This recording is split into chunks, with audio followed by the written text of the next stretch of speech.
Hello! Hi అండి. అందరికీ నమస్కారం. My name is Ram. Welcome to white paper news. ఈరోజు తమిళనాడులో ద్రౌపది శపథం అయితే నెరవేరింది. సారీ. త్రిష గారి శపథం అయితే నెరవేరింది. ద్రౌపదితో త్రిష గారిని ఎందుకు పోల్చానంటారా? దీని వెనకాల చాలా పెద్ద కథ ఉందండి.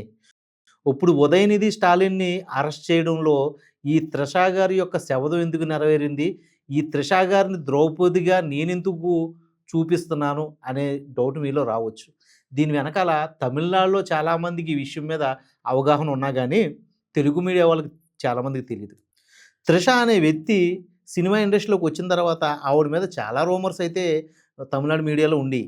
అందులో విజయ్ గారి పేరు ఇనిపించింది. లేకపోతే ధనుష్ గారి పేరు ఇనిపించింది. సో, వగైరా పేర్లు చెప్పక్కర్లేదు. చాలామంది సినిమా యాక్టర్ల పేర్లయితే ఇనిపించినాయి. తెలుగులో రానా గారి పేరు కూడా ఇనిపించింది. మీకందరికీ తెలుసు. అవన్నీ పక్కన పెట్టేస్తే త్రిష గారు మరి ఉదయనిధి స్టాలిన్‌తో ఒక సినిమా చేసే క్రమంలో బాగా క్లోజ్ అయ్యారని, ఆల్రెడీ ఉదయనిధి స్టాలిన్‌కి అప్పటికే మ్యారేజ్ అయిపోయి ఒక ఇద్దరు పిల్లలున్నారు. అలాంటి సమయంలో త్రిషతో అతనికున్న లవ్ ఏదైతే ఉందో చాలా క్లోజ్‌గా ఉండడం వల్ల త్రిషాని మ్యారేజ్ చేసుకుంటానని ఆ మ్యారేజ్ ప్రపోజల్ ఇప్పుడు ఎక్స్ సీఎంగా ఉన్న పెద్ద స్టాలిన్ గారు ఎవరైతే ఉన్నారో అప్పట్లో 2011లో మాట నేను చెప్పేది. ఆ స్టాలిన్ గారి దగ్గరికి తీసుకెళ్తే ఆ స్టాలిన్ గారు దాన్ని వ్యతిరేకించి త్రిష మీద చేయి చేసుకోబోయారు అనే రూమర్ అయితే మాత్రం తమిళనాడు మీడియాలో చక్కర్లు కొట్టేది.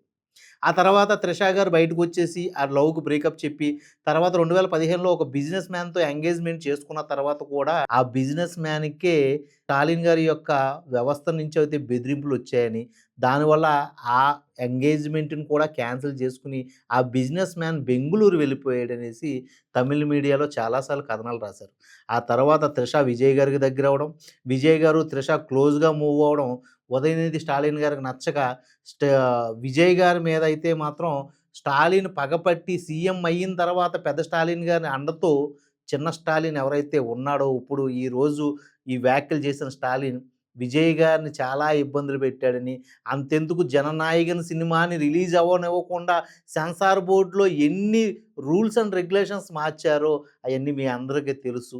అవన్నీ కూడా ఈరోజు మరి తిప్పి ఉదయనిధి స్టాలిన్‌ని ఈరోజు అరెస్ట్ చేయడానికి దారి తీసిందా? లేకపోతే త్రిష యొక్క ద్రౌపది శపథం ఏదైతే ఉందో అది నెరవేరిందో మీ అందరికీ తెలుస్తుంది. మరి ఈ కథనం మీకు అర్థమైతే త్రిష, ద్రౌపది శపథం అనేది మీకు అర్థమైపోయిందని నేను అనుకుంటున్నాను. అయితే ఈ రాజకీయాల్లో అరెస్ట్‌లు, బెయిల్‌లు ఇవన్నీ కామన్ అండి. దీని గురించి మనం కొత్తగా మాట్లాడుకునేది ఏమీ లేదు.